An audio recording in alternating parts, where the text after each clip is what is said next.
Dans cette vidéo, je vais vous parler du projet de stage qu'on vous demande d'écrire pendant la formation. Vous avez 2 ou 3 stages à effectuer et on vous demande d'écrire ce projet. Je vais vous en parler, je vais vous dire pourquoi et comment le faire.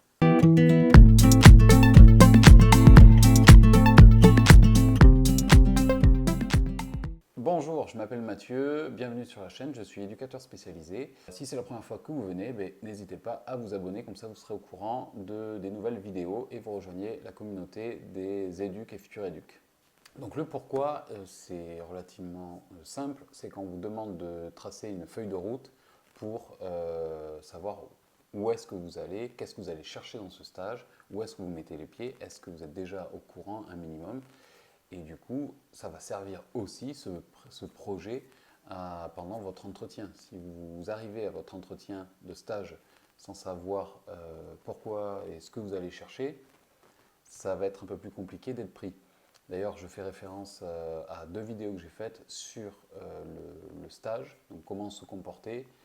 Comment se comporter, des conseils évidemment, de comment se situer par rapport à l'équipe, par rapport aux personnes qu'on accueille, et puis préparer son entretien de stage aussi. Tout ça, c'est lié avec la vidéo d'aujourd'hui.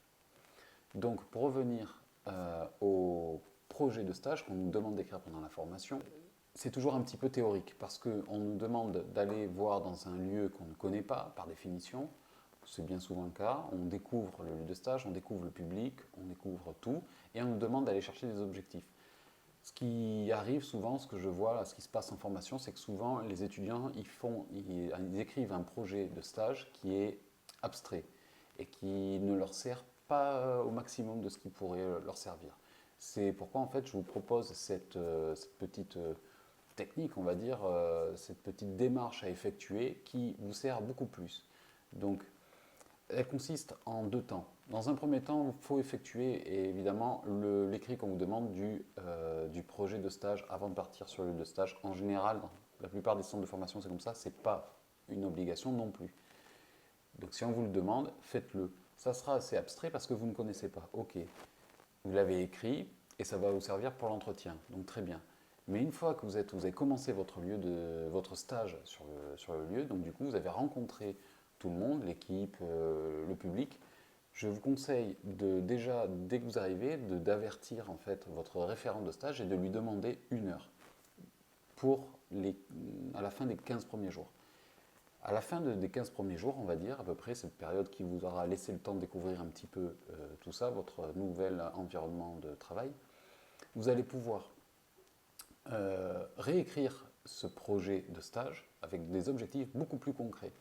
Et là, ce qui serait intéressant de voir, c'est de le co-écrire avec votre référent. Parce que ça va vous permettre de voir comment on écrit dans cette structure-là, quelles sont les attentes de l'équipe, quels sont vraiment les besoins du public. Et tout ça, vous allez pouvoir les connecter avec vos décès. Donc chaque décès, vous allez pouvoir faire découler un objectif relié directement à quelque chose de concret.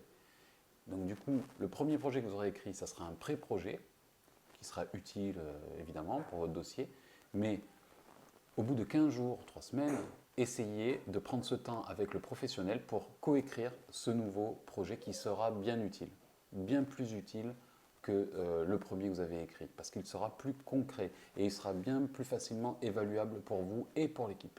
Voilà, cette petite astuce qui ne semblera rien, mais je vous assure qu'elle sera vraiment très utile à la fin de votre formation. Donc, tentez le coup, essayez, vous allez voir que ça sera bien plus concret pour vous et vous saurez un peu mieux où est-ce que vous allez et pourquoi.